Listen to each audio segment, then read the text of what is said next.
Je sais pas, c'est Zoom. Alors, je continue ou... Bien sûr, ouais, on peut reprendre. Oui. Je pense que tout le monde a Alors, bien on voulu revenir. reprend. C'est parti, on t'écoute, Raïs. Donc, comme je disais, il y a les groupes. Donc, on peut se former de façon continue grâce aux groupes et aux discussions en ligne. Donc, les groupes sont des groupes thématiques et c'est un lieu des discussions et des partages et des publications des ressources.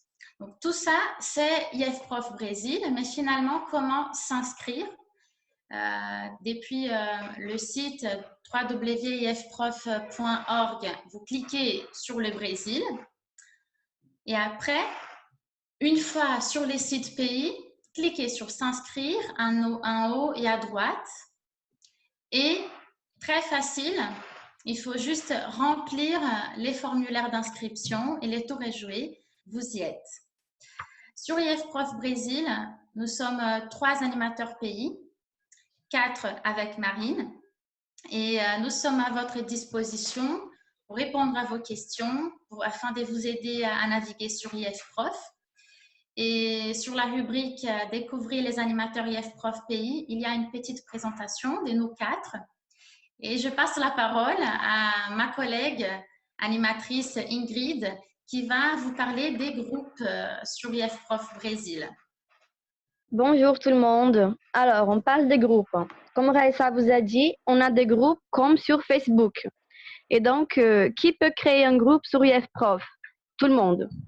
Que peut voir un groupe, voir le contenu d'un groupe? Là, ça va dépendre si le groupe il est public ou s'il est privé. Et qui va décider si le groupe sera public ou privé? C'est le référent du groupe. Le référent des groupes, c'est la personne qui a créé le groupe. Donc, quand on crée un groupe, on est automatiquement son référent. Et donc, puisque tous les membres peuvent créer un groupe, on va parler d'abord de comment trouver un groupe. Parce que si le groupe que je veux créer existe déjà, ce n'est pas la peine de créer un autre et d'avoir 15 groupes sur le même sujet. Donc là, sur la page FProf, on clique sur groupe pour commencer. Et on a déjà des exemples. Donc là, j'ai pris des exemples de coronavirus. Donc on a coronavirus de fleu. Ensuite, on descend un peu la page et on a là la partie de recherche. Donc on peut chercher par mots-clés, donc distance par exemple. Et là, quand on clique dessus, on a encore plus de filtres. Donc on peut voir les groupes créés par des animateurs ou des groupes publics seulement ou des groupes privés seulement. Et là, on a deux types de groupes, comme vous voyez. On a ces groupes publics et les groupes privés, ils ont une clé à côté.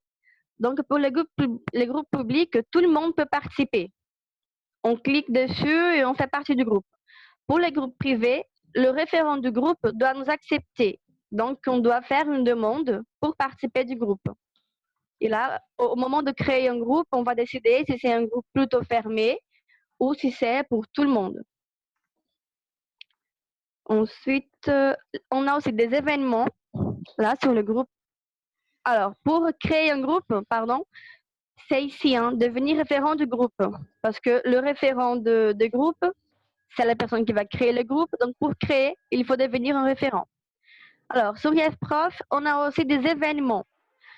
Par exemple, ce rendez-vous ici, c'est un événement sur IFProf. Donc là, comme pour les groupes, on peut chercher par mots-clés, on peut filtrer, on peut voir les événements qui sont seulement des concours ou les examens. On peut trouver ça dans la partie d'événements. Ensuite, on a aussi les infos. Là, pour les infos, c'est pareil. On clique dessus et on a beaucoup d'informations. Mais si on descend un peu la page, on a là la possibilité de filtrer. Donc, de chercher par mots-clés ou de chercher un type spécifique d'informations. Et comme vous voyez ici, IFProf est sur Instagram. On a créé un compte Instagram. C'est ifprof.brésil. Donc là, on a déjà une petite vidéo. On a déjà la pub de ce webinaire. Pour les autres webinaires, on va aussi faire la pub là sur le site, sur l'Instagram. Donc, allez, suivez l'Instagram de IFProf. Et c'est fini pour moi, Valdemar. C'est à toi. Oui, c'est moi. Je vais juste partager l'écran avec ce que nous avons préparé pour aujourd'hui.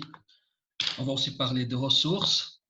puisqu'on trouve alors tout ce qui est, puisqu'on a déjà vu les infos et tout le reste, on passe maintenant aux ressources. Quant aux ressources, comme on a pu déjà voir dans les présentations de mes collègues, on a vite fait dans certaines captures d'écran, on a 3 types de ressources qui nous sont disponibles. Il y a les ressources pédagogiques qu'on peut donc qui nous sert alors à des situations alors Pardon, vraiment de face à Valdemar. face pédagogique. Tu m'entends? Valdemar, juste une seconde. Tu as partagé ton écran ou pas? Attends. Parce que moi, je le vois pas. Si c'est ça que tu as voulu faire. Ah oui. Je crois que maintenant ça va.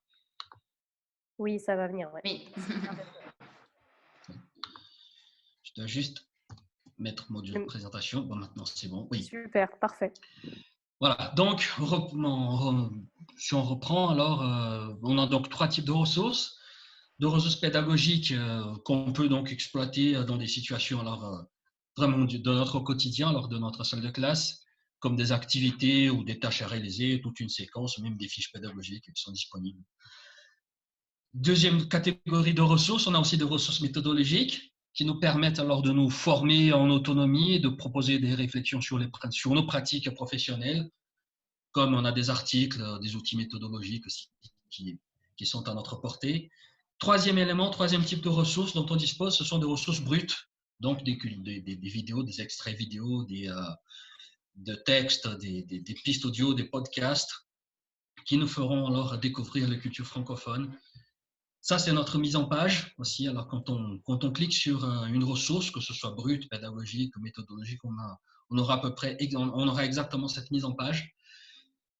Sur cette mise en page, on a une zone de mise en avant. On peut retrouver alors des ressources qui sont choisies par IFProf France. Et normalement, aussi, ce qui a plus de relevance, ce qui est plus en évidence, normalement, va entrer alors sur cette zone de mise en avant. Ensuite, sur le fil de ressources, on peut retrouver alors les dernières ressources qui ont été publiées dans le monde ou dans le site pays dont vous êtes membre si vous le désirez et si vous le sélectionnez sur cette autre zone qu'on va voir maintenant, qui est la zone de recherche, où on peut alors définir ce filtre géographique. Donc, IFProf, on peut trouver les ressources, quelle que soit sa catégorie, sur tout IFProf ou sur IFProf Brésil. C'est là aussi où on trouve alors des critères pour affiner notre recherche, selon le mot-clé ou selon d'autres types de critères aussi. Et on peut les associer, alors ces critères, de différentes manières, de différentes façons, selon l'intérêt, selon aussi nos besoins. Quand on pense au mode d'emploi de chaque fenêtre, de chaque ressource, normalement, quand on clique sur une ressource, ici j'ai un exemple d'une ressource pédagogique qui s'appelle dans le titre, alors est le français en chanson, réviser les verbes. On trouve ce titre, on trouve aussi le responsable de cette publication, le type de relation aussi qu'on peut avoir avec cette personne, le contenu de la ressource aussi, là où si vous suivez bien la flèche, toutes sortes de liens et tout ce qu'on trouve alors en plus disponible pour cette ressource. Les modalités de partage aussi sur Twitter ou via Facebook, et même aussi sur la plateforme IFProf. On peut sélectionner cette ressource, mettre dans notre répertoire ou la recommander aussi à un collègue qui est déjà connecté sur IFProf. Ensuite, nous avons la description de la ressource, où on trouve alors la discipline, souvent aussi le niveau, un tout petit résumé de ce qu'on va trouver sur cette ressource. Normalement, il nous a recommandé de publier quelque chose comme 250 mots pour exactement donner cette envie, faire ce coup d'envoi, ce coup d'entrée dans chaque ressource. Un tout petit texte, on présente plus précisément la ressource, on donne certaines consignes aussi à son utilisation. Et d'une manière ou d'autre, si on peut compléter ces informations à partir d'autres éléments qu'on peut partager sur chaque ressource. Quand on pense au fichier bureautique, normalement, sur cette rubrique, on trouve les fichiers et les médias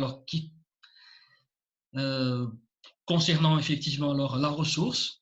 On peut faire ces publications sous différents formats. Il y a même la possibilité de partager alors bon, des tableaux interactifs, des TBI. J'ai mis quelques exemples de ce qu'on peut partager sous PDF ou sous PowerPoint. On trouve aussi des liens renvoyant vers d'autres sites ou d'autres publications sur IFProf. Comme on peut le trouver ici, cette publication a un lien avec une autre publication. Et aussi en fin de page, quand on descend la page, on peut aussi réagir à cette publication, commenter, donner un retour sur son expérience si on l'a déjà utilisé, voire même, comme c'est le cas ici, on peut alors demander d'autres précisions. Comment on peut faire alors si on a envie, si on a l'intérêt de publier une fois qu'on entre dans la page, on peut trouver ici alors le petit bouton publier, ou sinon dans la partie de recherche, on a aussi ce même bouton de publication. On sélectionne le formulaire qui correspond à ce qu'on veut publier. Dans notre cas, on peut parler d'une ressource pédagogique, d'un événement, ou même les informations qui ont été diffusées pour que vous soyez ici présents. On rédige son titre, le résumé et le texte qui inaugure donc notre ressource. On ajoute toutes sortes de contenus multimédia et des fichiers variés aussi qui sont pertinents à cette publication qu'on doit faire. On définit aussi les paramètres en fin de page si ça va être ouvert ou fermé aux commentaires. Et aussi, on peut donner alors d'autres informations sur la publication, comme le nom de celui qui va publier, si on va le publier maintenant, si on va le laisser alors sous format de brouillon. Si vous voulez encore, comme on va prédisponibiliser ce PDF sur IFProf, vous pouvez cliquer sur ce tout petit lien où vous consultez le tutoriel qui a été fourni directement sur la page IFProf. Quelques recommandations éditoriales. Pourquoi alors est-ce qu'on doit publier aussi? C'est une manière que nous avons pour faire découvrir le matériel qu'on utilise et aussi découvrir alors, le matériel que certains de nos collègues utilisent, avoir aussi des informations qui sont utiles.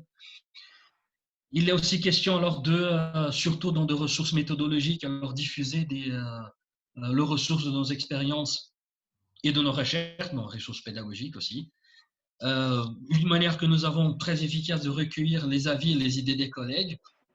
Et ça, bon, qu'on soit inscrit sur IFProf Brésil, même du monde, alors on a toujours ce retour qui nous est bien important.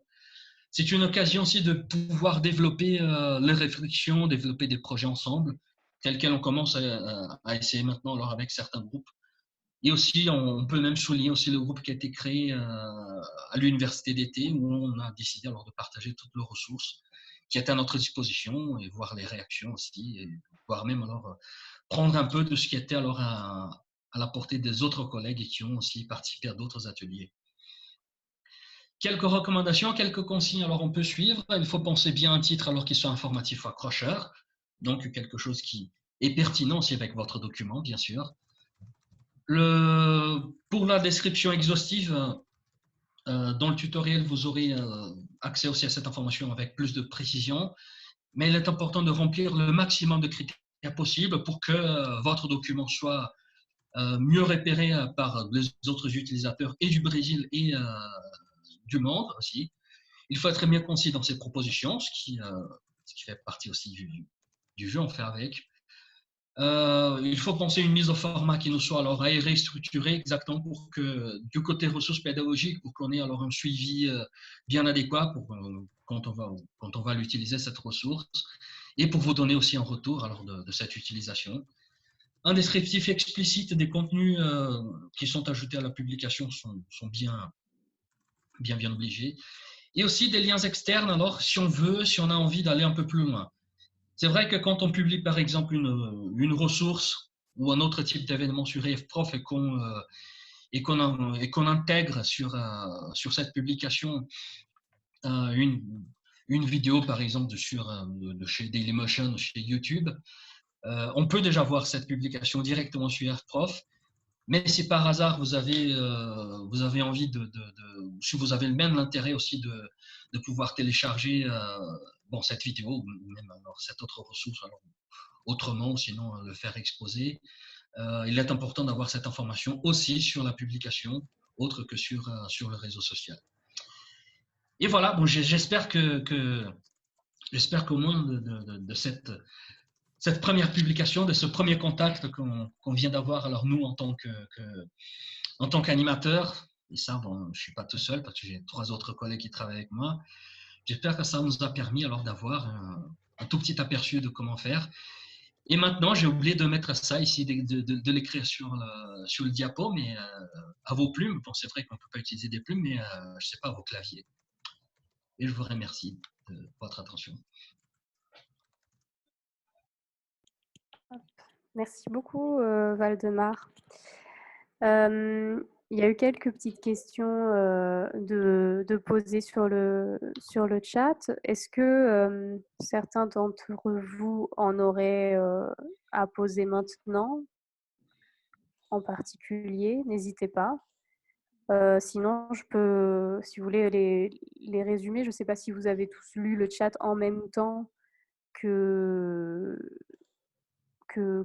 Waldemar, Aïssa et Ingrid parlaient, faisaient leur présentation.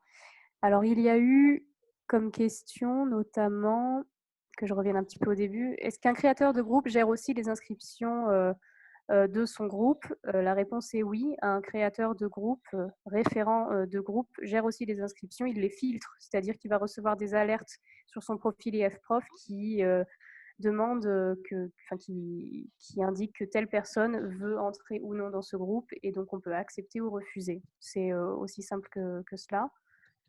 Est-ce qu'on peut fermer un groupe qui a initialement été un groupe ouvert? Parce qu'il y a les groupes privés, comme on vous expliquait, les groupes ouverts. Ça, j'en ai pas la certitude, mais je ne pense pas. Ça, on vous répondra du coup après. Sauf si les animateurs s'en souviennent mieux que moi, parce que ma mémoire me fait défaut. Ensuite, si on est référent de groupe, vous avez créé un groupe, c'est un groupe qui ne fonctionne pas ou qui n'a plus lieu d'être, on ne sait pas pourquoi, il peut y avoir plein de raisons différentes. Vous pouvez tout à fait le supprimer. C'est quand même bien de prévenir les gens qui en font partie du fait que vous allez le supprimer, et ensuite seulement vous le faites, sachant que c'est une action qui est irréversible et que si vous voulez recréer un groupe, eh bien, il faut tout recommencer à zéro. Ce n'est pas forcément très long, mais il faut le savoir. Est-ce qu'on peut admettre des professeurs d'autres pays dans les groupes? Oui, parce que le principe d'IFProf, c'est justement que c'est mondial. Donc, si un professeur de DNL de Roumanie veut entrer dans le groupe DNL des profs du Brésil, eh bien, il est tout à fait le bienvenu. Après, c'est au référent de filtrer les entrées dans ce groupe. Mais oui, c'est tout à fait possible, et c'est même mieux. Ça encourage les partages et les échanges. Ensuite,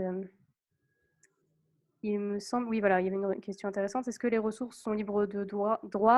Oui, il faut quand même. Il y a une charte en fait que je vous invite à consulter, qui se trouve sur la partie découvrir IFProf dans le site, que vous pouvez télécharger, que vous pouvez consulter. Et dans cette charte, il est bien indiqué que les ressources utilisées ou publiées doivent être libres de droit. Alors, soit vous en êtes vous-même l'auteur, soit vous avez demandé l'autorisation à l'auteur initial de partager, de mettre en ligne sur IFProf, soit c'est effectivement libre de droit.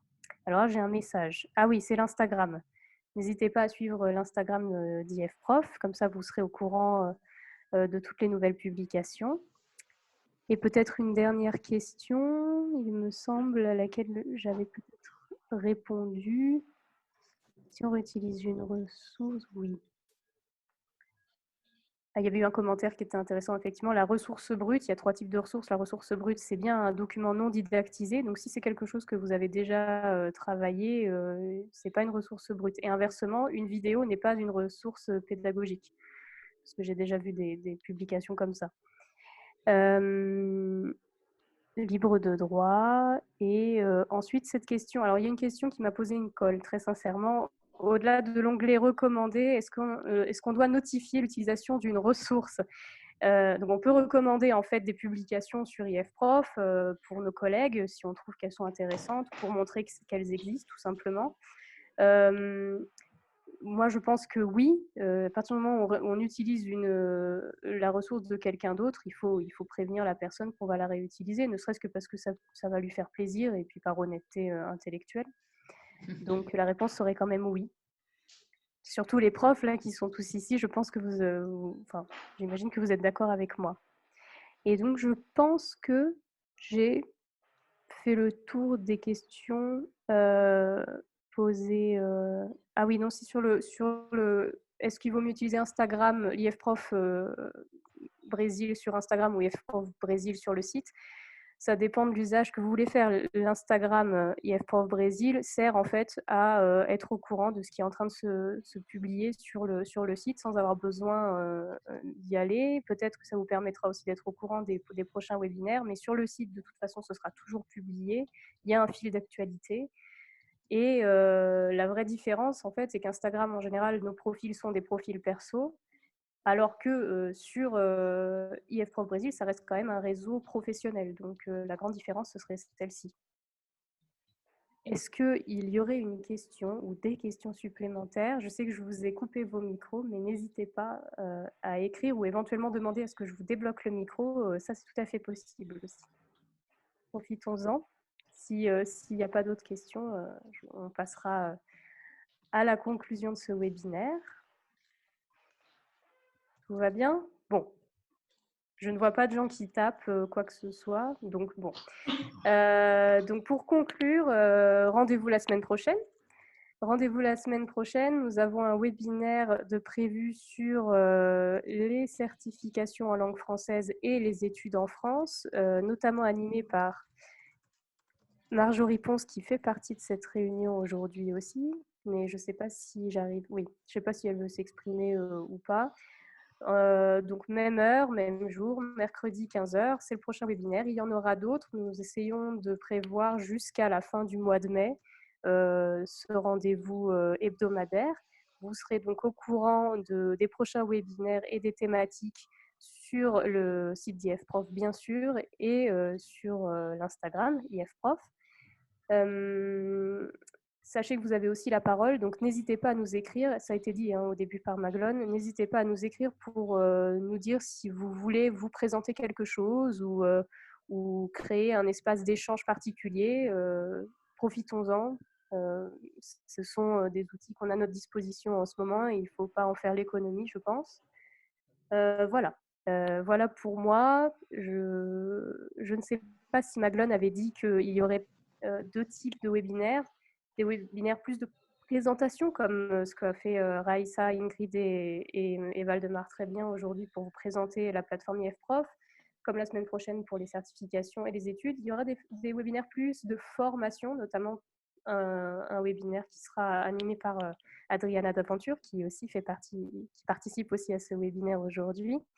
Voilà. Donc, restez attentifs sur IFProf et sur les réseaux sociaux. Restons en contact et on est à votre disposition si jamais vous voulez vous exprimer, vous aussi. Merci beaucoup de votre attention et à très bientôt. Est-ce que, Adriana, tu veux parler? Non? Adriana me fait des signes. Oui, Adriana. Oui, je pense qu'elle veut parler. Adriana, et je t'ai bloqué ton micro. Non, pas de problème. Non, Adriana, juste. c'est débloqué. Bon, là, vous m'entendez? Maglone Oui. est débloqué, non? Oui, Vous Adriana. m'entendez? Oui. Donc, bon, déjà, félicitations. Et c'est un, voilà, un grand début pour les activités des rendez-vous de la coopération éducative. Et donc, alors, moi, je voulais parler de trois groupes que j'essaie d'animer. Il y a un groupe pour le choix concours Brésil, où il y a pas mal d'inscrits. Et là, la première animation, c'était j'ai invité juste les membres à se présenter et à répondre pourquoi ils se sont inscrits à ce groupe. Donc, parce que là, l'idée de ce groupe, c'est justement le partage. Alors, pour tout le monde, le choix concours Brésil est un projet en cours qui rassemble 9 universités brésiliennes avec 9 groupes de lecture d'étudiants dirigés par leurs professeurs et qui, fin août 2020, vont se réunir à Rio pour faire le choix Goncourt d'un livre parmi ceux qui sont dans la lecture cette année. Donc voilà, là c'est un groupe auquel, voilà, si les membres des profs sont intéressés à la littérature contemporaine, vous pouvez y être parce que les participants et les membres des groupes de lecture, ils sont là justement pour vous faire part de leur lecture. Et il y a un autre groupe qu'on a ouvert sur l'école primaire, sur les parcours pédagogiques. Il y a plein de groupes à l'issue de l'université d'été qui se sont faits autour des différents modules. Donc, c'est important aussi d'y être pour suivre le partage des pratiques. Ça, c'est le plus important. Donc, moi, je pense que c'est une bonne manière de commencer à fouiller et à explorer les différents groupes qui, je pense, seront de grands profits pour nous tous. Voilà. Et ça, c'est ce que je voulais dire tout simplement. Donc, participer à de ces groupes et c'est génial d'être tous sur IFPO Brésil. C'est un réseau professionnel fait pour nous où on va pouvoir en plus, dans cette période de confinement, découvrir et découvrir tout ce qui se fait dans le monde de l'enseignement du français sur la planète. Et donc, profitez-en. Merci. Merci Adriana. J'ai essayé de réactiver le micro de Maglone si elle voulait juste dire un mot pour terminer, mais je ne sais pas, déjà je ne la vois pas. Ah si, je la vois là. Maglone, j'essaie d'activer ton micro sans succès. Donc, en fait, je n'ai pas grand-chose de plus non, à ajouter. à rater, donc alors. Très, très bien, c'était passionnant. Moi, j'ai appris énormément de choses, donc je suppose que vous aussi. Et ça ne donne qu'une envie, c'est de l'utiliser et d'en faire vraiment, en effet, son réseau social professionnel quotidien. Moi, j'entends plus. Ça a coupé, je crois, le son. Moi, j'ai pas entendu la fin. Je sais pas pour les autres. En tout cas, merci beaucoup. Merci à tous de votre participation, de votre attention, de votre patience aussi, puisqu'il a quand même fallu se reconnecter. Et donc, à la semaine prochaine. Au revoir. Au revoir, la semaine prochaine. À bientôt. Au revoir, à bientôt. Merci beaucoup. Et à très bientôt, c'est sûr. Au revoir. Au revoir. Au revoir.